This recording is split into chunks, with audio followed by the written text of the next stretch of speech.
그러니까 이제 와그너처럼 북한이 일종의 용병회사를 만들어서 북한 군인들을 이제 파견할 가능성이 있다. 반면에 이제 북한 입장에서는 용병들한테 분명히 러시아 정부가 돈을 줄 거 아니에요. 그렇죠. 그 돈을 또 쓰면 되는 거고.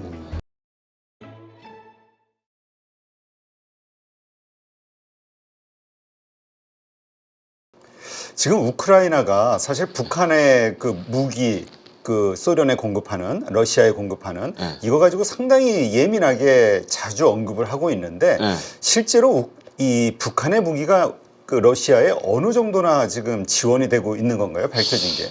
알려진 것만 해도 뭐 수백만 발이고 포탄은. 그다음에 이제 북한판 이스칸데르라고 부르는 K인 23 이것도 지금 많은 양이 공급이 됐고. 이제 K인 23 같은 경우에는 사실 뭐 우리나라 언론에서도 굉장히 주목하는 북한이 만든 미사일 중에 그래도 좀 첨단의 성능을 가진 거 아니냐. 막상 우크라이나에서 쓰는 걸 보니까 목표물에 안 맞는 미사일이 더 많아요 지금. 그래요? 그래서 막 이제 보면은 이제 날아가다가 갑자기 비행 경로, 그러니까 목표물이 아닌 곳에 떨어지는 경우도 굉장히 많고. 그다음에 이제 북한도 이게 여러 가지 제재를 받고 하다 보니까 이 미사일 같은 경우, 탄도미사일 같은 경우 잘 보시면 이제 구동계통이 있습니다. 자동차랑 비슷해요. 이제 날아가면서 이제 이 날개를 조정해야 되고. 근데 이제 이 제재를 받고 기술력이 안 되다 보니까 막 자동차 부품을 뜯어다가 거기다 집어넣고 막 이래요. 근데 문제는 이 미사일의 뭐 성능도 안 좋고 하여튼 러시아군이 운용을 잘 못하는 측면도 굉장히 많고 한데 이게 자꾸 그 우크라이나의 군사 시설이 아닌 민간인 시설에 떨어져요. 그러니까 오발에 의해서. 네, 오발도 있고 아니면 러시아가 의도하는 측면도 있고. 의도한 것도 있고. 그러다 보니까 이제 우크라이나 정부나 국민 입장에서는 괴롭죠. 민간인 지역이니. 네, 그러니까 뭐 이렇게 그것도 정확히 뭐 군사시설 딱 맞추면 뭐 그럴 수 있는데 자꾸 이제 뭐 아파트 단지라든가 이런 데 떨어지니까 그러니까 막 아이들도 다치고 여성들도 다치고 죽고. 그러면 또 러시아는 이거 오발 때문에, 그러니까 이 성능 저하 때문에 그래라는 그런 핑계가 얘기 또 안 해요. 창피하죠 또 입장에서는. 근데 이제 보면은 러시아군의 지금 의도를 보면 이게 뭐 군사시설만 딱 때리겠다는 게 아니라 그냥 민간인도 무자비하게 다 공격을 해서 전쟁에 대한 일종의 그런 항전 의지를 꺾겠다. 네. 그런 심리가 굉장히 강해요. 작전하는 걸 보면. 그런 용도로 막 쓰니까 괴롭죠 우크라이나 입장에서는. 그래서 이제 그런 측면도 있고 반면에 이제 뭐 포탄 같은 경우에도 지금 정말 많은 양이 가고 있는데 이 포탄도 분량이 상당해요 지금. 그래요? 근데 왜 러시아가 쓰겠어요? 그만큼 없어서? 포탄이 없다라는 거예요. 그래서 지금 러시아군이 겪고 있는 문제가 탄약의 문제도 있고, 요거는 사실은 이제 다른 데서는 얘기 안 하는 문제 중에 하나인데, 일단 이 네. 뭐 자주포든 견인포든 이 수명이 있습니다. 네. 그 수명이 지나면 포신을 갈아야 돼요. 네. 그 총도 뭐 몇만 발, 뭐 몇천 발 쏘면 이 총신을 갈아야 됩니다. 네. 지금 이제 러시아군이 겪고 있는 문제 중에 하나가 포신이 수명이 다 해가는 게 너무 많은 거예요. 그러다 보니까는 쏘다가 수명이 넘겨서 터지는 경우도 많고 포신이 못 버텨내는 경우도 많고 또 한 가지는 이제 북한이 납품한 포탄들 가운데 잘 보면은 안에 이제 이 폭약이나 이런 것들이 좀 정말 이제 날로 팔아먹으려고 급하게 만들어서 제대로 안 돼 있는 포탄도 굉장히 많아요. 그러다 보니까 이것도 쏘다가 터지는 경우가 굉장히 많아요. 그래요? 그런데도 불구하고 러시아가 지금 북한의 포탄에 매달리고 있거든요. 그래서 지금 우크라이나전을 잘 보시면 지금은 사실 뭐 러시아나 우크라이나나 어느 하나가 전황을 뒤집는 게 불가능해졌어요. 지금 우리가 나오는 뉴스들을 보면 예. 그 우크라이나의 그 러시아 본토 공격 예. 이것이 좀 잘못돼 가지고 예. 무리한 전략이어서 오히려 지금 러시아에게 수세로 몰리고 있다 이렇게 생각을 하고 있었는데 전황이 막상막합니까? 그러니까 지금 그러니까 전황만 봤을 때는 지금 어떤 상황이냐면 이제 뭐 그 언론에서 사실 이제 조그만 것도 좀 부풀리시는 경향이 있잖아요. 근데 전반적으로 전선을 보면 크게 정체돼 있어요. 다. 아, 정체돼 있다. 네, 그러니까 이제 6.25 전쟁 뭐 막바지 보시면은 우리 남북 이제 유엔군 그다음에 공산 측이 산 하나를 놓고 고지전. 예, 낮과 밤이 막 바뀌면 주인이 바뀌잖아요. 똑같아요. 아, 수 제곱킬로미터의 땅을 두고 지금 그런 상황이에요. 그러다 보니까 일각에서는 이제 우크라이나군이 쿠르스크로 들어간 게 실수다라고 하는데 그러니까 8월 초에 그 일이 생겼죠. 네네. 8월 중순 됐을 때만 하더라도 그런 거 아니겠냐라고 봤는데 9월 들어서면서 갑자기 이제 러시아도 다급해진 거예요. 그때 이제 예비 병력들 빼서 쿠르스크로 지금 병력을 보내서 거기도 작전을 하고 있거든요. 근데 네. 이제 거기서도 이제 수 제곱킬로미터를 전진해 가면서 수많은 피해를 입고 있어요. 그러니까 서로 지금 그런 상황이에요. 소모전이군요. 예, 그러니까 철저한 소모전으로 가고 있죠. 근데 이제 문제는 지금 이제 우크라이나 입장에서는 서방이 지원을 하고 있지만 지원의 양이 점점 이제 줄고 있고 러시아도 이제 문제가 사실은 이제 과거의 냉전이 끝나고 러시아가 이제 유럽의 뭐 중요한 국가들하고 재래식 무기 감축 협정을 맺습니다.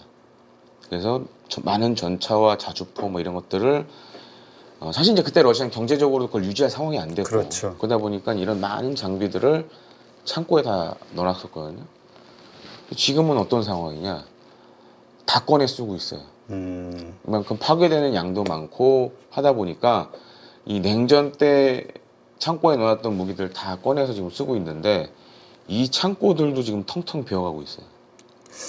그렇군요. 그러니까 양쪽 다 사실 이제 뭐 사실 그러기 상태라고 해야겠죠.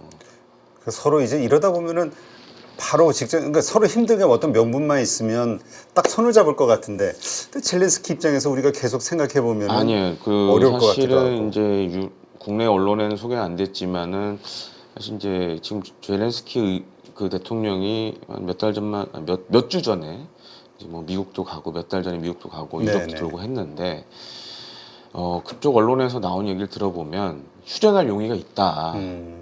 근데 이제 이 우크라이나는 휴전이 저는 제가 봤을 때 내년 정도에는 어떤 식으로 되지 않을까. 이제 물론 이제 변수가 있습니다. 미국 대선이 변수예요. 그렇죠.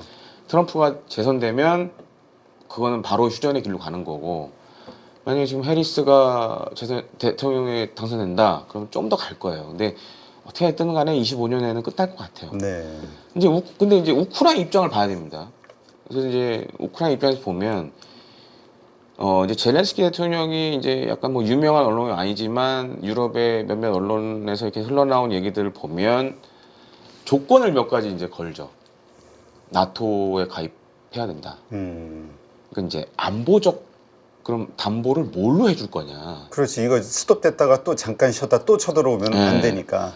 그래서 이제 얘기하는 게 나토 가입 혹은 미국이 뭐 한국, 필리핀 뭐 이런 나라들처럼 상호 방위 조약을 해달라. 네. 그러면 현 전선에서 멈출 의사가 있다. 그러니까 쿠르스크도 포기 안 하겠다는 거예요. 그냥 지금 전선에서 아, 정지하겠다, 멈추겠다. 근데 문제가 러시아가 이 전쟁을 왜 일으켰어요? 그렇죠. 우크라이나의 나토 가입, EU 가입 이것 때문에 일으킨 거 아니에요? 그러면은 이게 얘기가 안 되잖아요. 또 그럼 푸틴의 정치적 입장은 또 어려워지겠죠. 네, 만약에 이걸 휴전을 받아들인다? 그럼 러시아 내에서 당연히 얘기가 나오겠죠. 아무리 러시아가 뭐 물론 이제 거기도 선거제를 통해 하지만 거기도 장기 독재하는데 그렇죠. 근데 휴전을 했는데 뭐 국민들이 바보도 아니고 뭐 푸틴을 지지하는 사람들은 여전히 많지만 성과가 이렇게 많은 사람이 죽고 이렇게 많은 우리가 러시아의 재원을 소비했는데 결과가 이렇다고? 그럼 또 이게 푸틴의 이 정치적 생명에 영향을 줄 수 있겠죠. 네. 그러니까 지금 둘 다 사실은 그만하고 싶어요. 그만하고 싶은데 뭔가 이제 명분이 있어야 이제 근데 둘 다 찾기가 어렵겠네요. 그러니까 이게 좀 난감한 상황이죠. 근데 이제 물론 미국 대선에서 트럼프가 되면 아마 당장 우크라이나에 대한 지원을 끊을 겁니다. 네. 이제 군사적 지원이라든가 경제적 지원을 끊으면 그때는 이제 우크라이나도 어쩔 수 없이 그만둬야 되는 상황이고 그러면 러시아는 아주 적절한 타이밍을 맞는 거고 해리스가 되면 이제 러시아 입장에서 좀 더 힘들어지는 거고, 그리고 이제 마지못해 휴전에 응해야 되는 상황이 올 수밖에 없는 거고. 그래서 이게 상당히 좀 큰 변수가 되지 않을까. 하여튼 여러 가지로 뭐 무기 차원에서도 그렇고 힘든 상황이긴 하네요, 러시아가. 둘 다 그렇게 딱 좋은 상황은 아니에요. 근데 이번에 사실 러시아의 군사 그 전쟁 물자들, 그 네. 무기들 네. 이거에 대해서 상당히 조롱을 받는 그런 어떤 계기가 됐잖아요. 무서워하지 않아도 된다라는. 네. 근데 이번에 그 역설적으로 북한의 어떤 재래식 무기들에 대한 평가도 혹은 미사일 같은 최첨단 무기도 이번에 재평가를 좀 받게 될 수밖에 없겠네요. 그렇습니다. 이제 앞서도 뭐 말씀드렸지만 이제 북한이 그동안 여러 차례 시험밭을 했던 KN-23이 막상 우크라이나전에 쓰는 걸 봤을 때는 생각보다 성능이 좀 별로네. 그러니까 북한이 사실 이제 미사일을 개발하는 이유가 여러 가지가 있습니다. 물론 거기에는 유사시에 우리나라를 공격하고 아니면은 뭐 태평양에 있는 일본에 있는 미군 기지들 공격하려는 목적도 있지만 또 한 가지로는 세일즈 목적도 있어요. 그러니까 이제 많은 분들이 모르시는데 그 80년대 이란 이라크 전쟁이 있었잖아요. 그랬죠. 그래서 그때 이제 이란 이라크가 이 두 나라가 스커드 미사일을 가지고 서로의 수도를 공격을 합니다. 그래서 이제 그 미사일 전쟁이 한번 크게 벌어진 적이 있었는데 근데 이때 참 아이러니하게도 이란에 우리나라도 이란에 무기를 수출했고 네. 북한도 이란에 무기를 수출했어요. 아, 그래요? 그래서 이게 많은 비사 중에 하나인데 그때는 인천공항이 없었죠. 이제 김포공항만 있었을 그렇죠. 때니까. 이란이 가지고 있는 좀 특별한 비행기가 하나 있어요. 그러니까 이제 지금은 이제 안 쓰지만 747기를 그 공중급유기로 개조해서 쓰는 나라가 이란이 유일한 나라예요. 왜냐하면 이제 그 전에 이제 팔레비 왕조 때 네. 미국과 이란 관계가 엄청 좋았거든요. 좋았었죠. 네, 이제 뭐 이건 좀 과거의 일이지만 그래서 미국이 당시 이란에 전 세계에서 이 전투기를 판매한 나라가 이란이 유일한데 그 영화 탑건에 나오는 F-14 톰캣 전투기 네네. 그걸 이란에 팔았었어요. 아, 그게 이란이 유일합니다. 당시로서는 최첨단이었죠. 세계 최강 전투 중 그렇죠. 하나였죠. 그러니까 그 정도로 이제 미국과 이란 관계가 좋아서 그때는 이제 이란이 뭐 원유 석유를 많이 갖고 있는 부국이니까 그래서 이제 미국에 특별히 주문 제작해가지고 이제 747 공중급유기를 만들어가지고 썼었어요. 근데 이제 요게 이제 80년대 그때 이제 전두환 시절에 밤에 몰래 이제 김포공항에 내려가지고 뭐 탄약 그다음에 이제 그때 이제 아시아 자동차였죠. 찝차 군용 찝차 이런 거 그다음에 견인포 뭐 이런 거 실어가고 막 이랬었거든요. 아, 근데 그때 북한은 소련이 만든 스쿼드를 복제를 해가지고 이란에 팔고 우리는 이제 뭐 찝차라든가 뭐 화포라든가 그다음에 탄약, 군복, 그다음에 화이바 뭐 이런 것들 이제 판매했었고 네. 그러니까 굉장히 아이러니하게 그때 이제 남북이 동시에 무기 장사를 했던 그래서 이제 그때 북한이 안 거예요. 야 미사일을 만들면 돈이 되는구나. 아, 그래서 사실은 이제 그렇게 중동 여러 나라의 뭐 시리아 그다음에 이제 이란 그다음에 사실은 이제 이것도 약간 소문이긴 한데 UAE도 사실 북한의 미사일을 사갔다는 얘기가 있어요.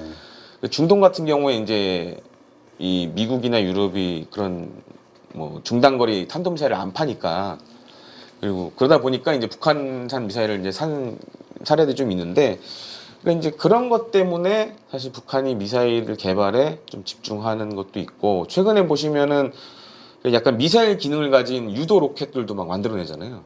그러니까 이런 것들도 사실 지금 개발하고 시험 발사하는 이유가 러시아에 팔려는 목적도 있어요. 아, 그렇군요. 네, 그러니까 북한이 경제난을 해결하기 위해서는 역설적으로 이런 무기들을 누군가 사줘야 되거든요. 네. 근데 러시아 같은 경우는 지금 뭐 포탄도 아쉽죠.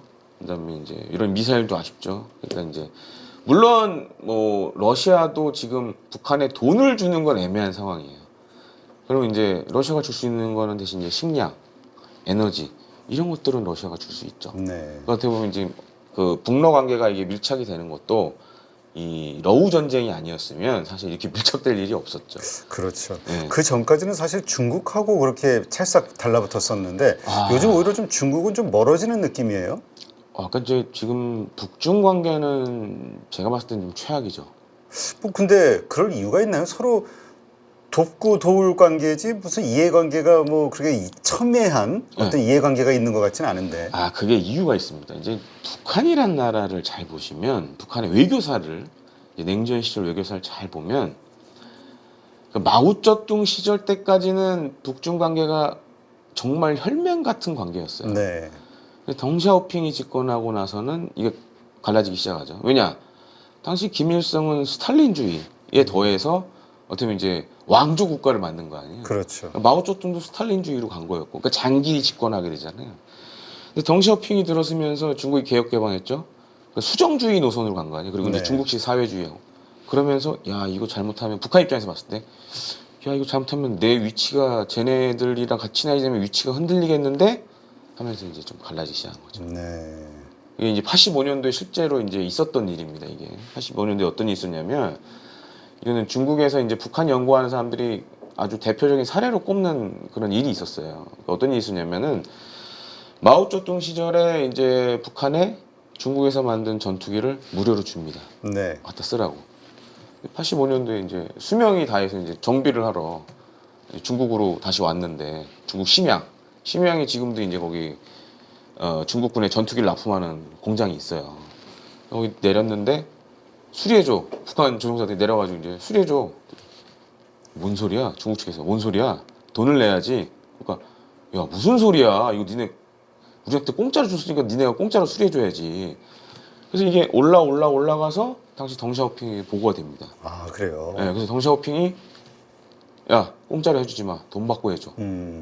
그러면서 이제 북중 관계가 조금씩 틀어지기 시작하죠. 그리고 그 전해 84년 아마 이제 저도 그때 어렸을 때였는데 84년도에 기억하시는 분들이 있을 거예요. 중국 그 민항기가 춘천에 갑자기 불시착한 일이 생깁니다. 네네. 네, 기억하실 거예요 아마. 좀 연세가 있으신 분들은 84년, 85년 뭐 그때로 기억이 되는데 저도 이제 아주 어렸을 때였는데 84년에 이제 중국 민항기가 이제 납치가 돼서 춘천 미군 기지에 내렸죠. 네. 그러고 나서 6.25 전쟁 이후 처음으로 중국의 이 민항 총국 사람들 그리고 중국의 외교관들이 한국에 오게 돼요. 네. 이 사람들을 이제 데려가야 되니까. 그래가지고 이제 한중 간의 첫 어떻게 보면 이제 만남이 이루어졌죠. 공식적인 만남이. 그러면서 입장이 바뀌기 시작해요. 중국의 입장이. 네. 그러니까 야 이제 우리가 전략적으로 봤을 때 개혁 개방도 했고 중국의 경제 개발을 하는 데는 오히려 한국이 더 필요하다라는 네. 생각을 갖게 되고 또 한 가지로 이제 중국 입장에서 봤을 때 지금은 우리가 이제 대만이라고 부르지만 이전에는 자유중국이라고 불렀잖아요. 그렇죠. 기억하실 거예요, 다들. 자유중국하고 대한민국이 수교를 맺고 있으니까 뭐 지금도 아시겠지만 대만과 수교를 맺고 있는 나라들이 몇 개 없어요. 유엔에 나가면서부터 이제 대만이 사실 외교적으로 고립이 시작됐는데 80년대 딱 보니까 자유중국하고 대한민국이 수교를 하고 있으니까 우리가 수교를 맺으면 어차피 쟤네하고는 자연스럽게 단교가 될 거고 네. 그러니까 두 가지 목적이 있었던 거죠 중국 입장에서는. 저렇게 하나 이제 그 대만의 동맹군 하나 날려버리고 그 다음에 우리 개혁 개방하는데 북한보다는 한국의 도움이 더 필요하다. 그러면서 88 올림픽에 이제 중국이 참가를 하고 뒤이어 이제 수교를 하고 그리고 그때 이제 민항기 불시착했을 때 우리 정부가 어떤 걸 했냐면은 당시 이제 불의의 일로 사실 이 여객기에 탑승하고 있던 중국 사람들이 있었던 거 아니에요? 그렇죠. 사건이죠. 네. 그냥 돌려보내지 않았죠 그때. 그래서 이제 서울 시내 관광하고 그다음에 강남에 그 유명한 저기 그 갈비집 가서 갈비 먹이고 그다음에 갈 때도 선물을 그냥 한 보따리씩 다 챙겨서 보내니까 그 이제 중국에서도 보니까 야 우리가 알던 그 못 산다고 하던 한국이 아니네 그런 여론이 생긴 거예요. 네. 그러면서 이제 사실상 북중 관계가 틀어졌죠.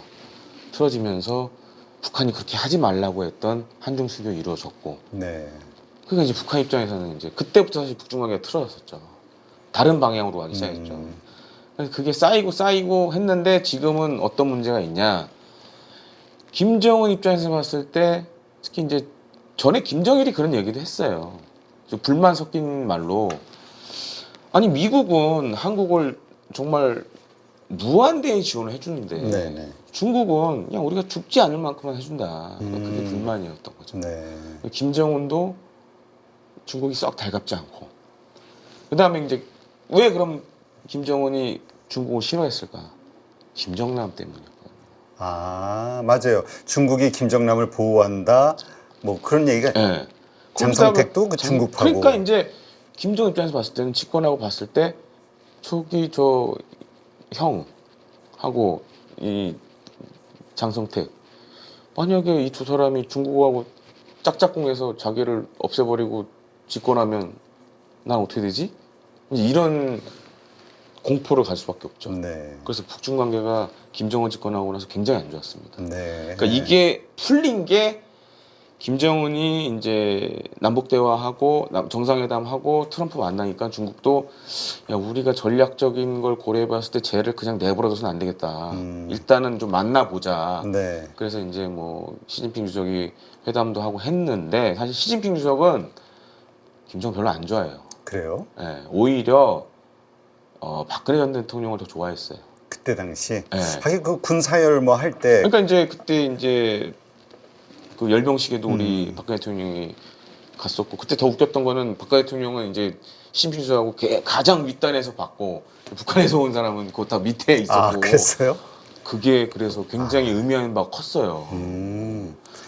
뭐 여러 가지로 아주 좀 서운해할 만한 일들이 그리고 있었네. 이제 중요할 만한 거는 사실 지금 우리 정치인들의 좀 문제기도 한데 박근혜 대통령은 사실 이제 시진핑 주석이 국가주석이 이제 야인이었을 때부터 만났던 사람이었고, 맞아요. 그러니까 이게 이 차원이 다르죠.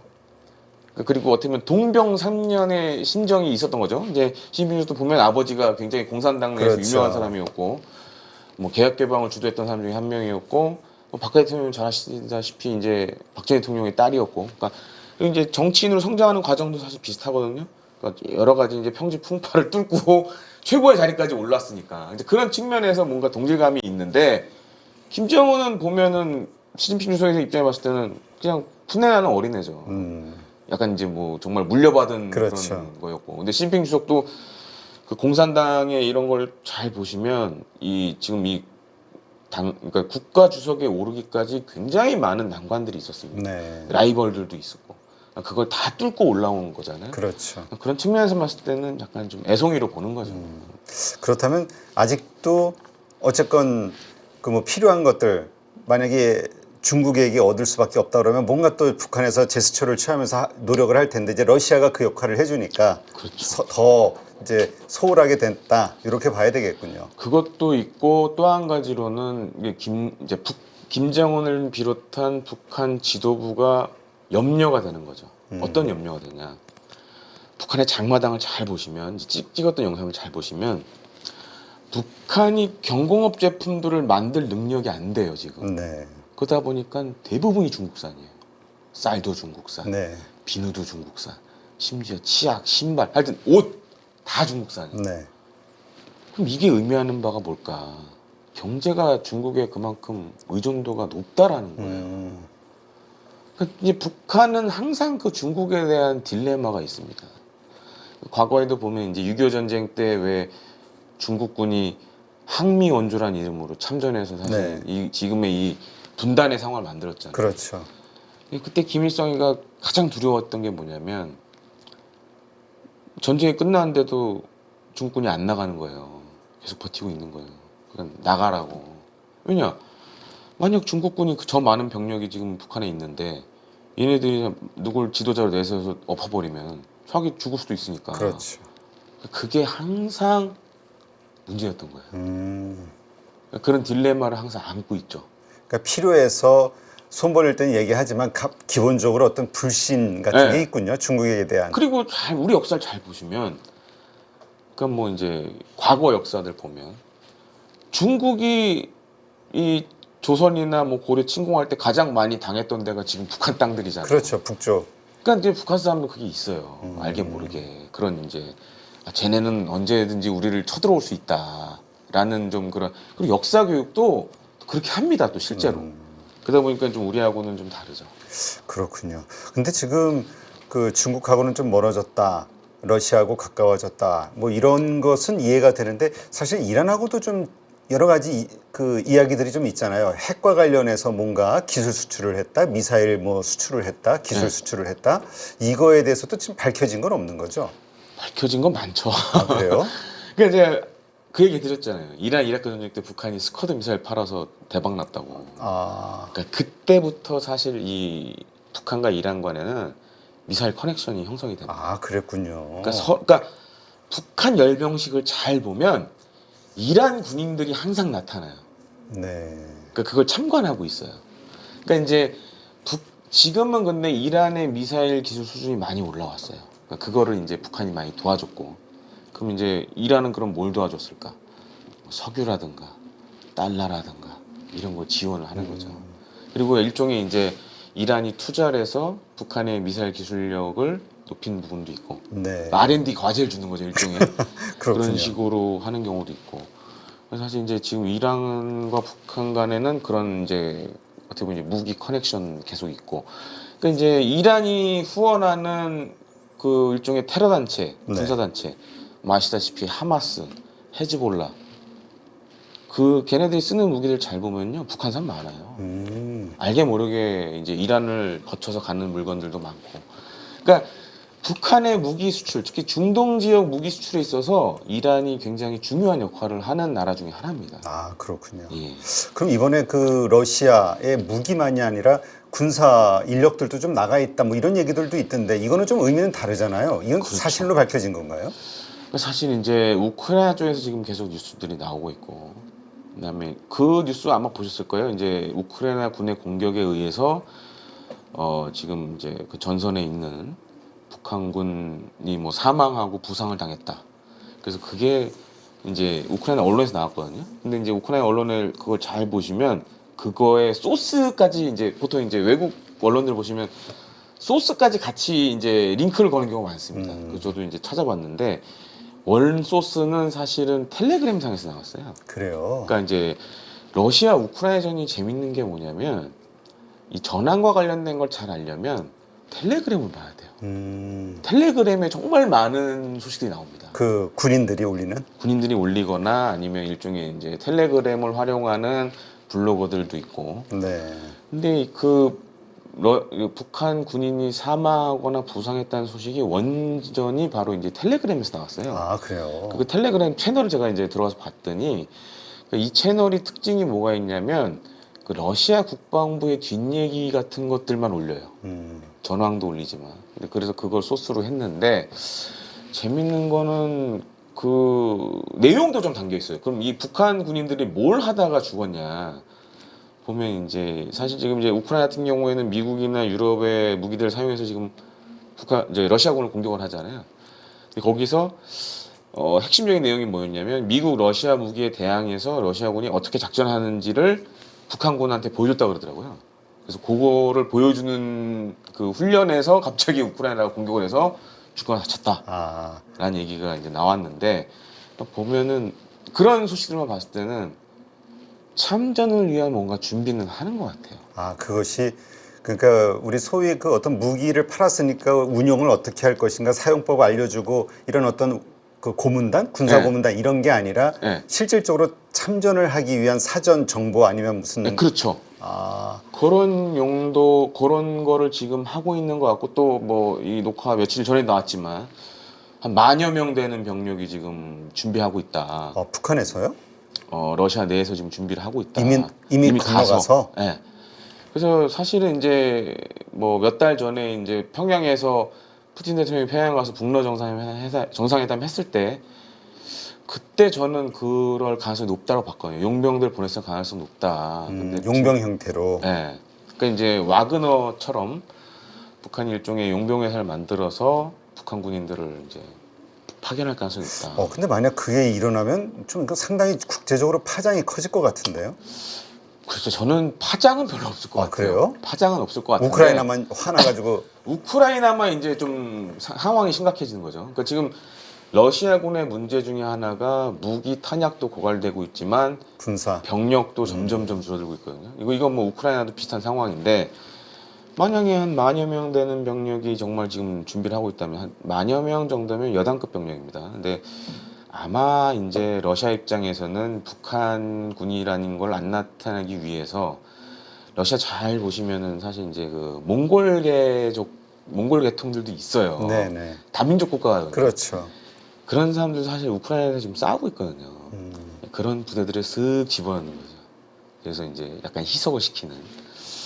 이제 갑자기 그러면 이제 그런 병력들이 우르르 어딘가 나타난다 그러면 그렇죠. 그러니까 우크라이나 입장에서는 난감해지는 거죠.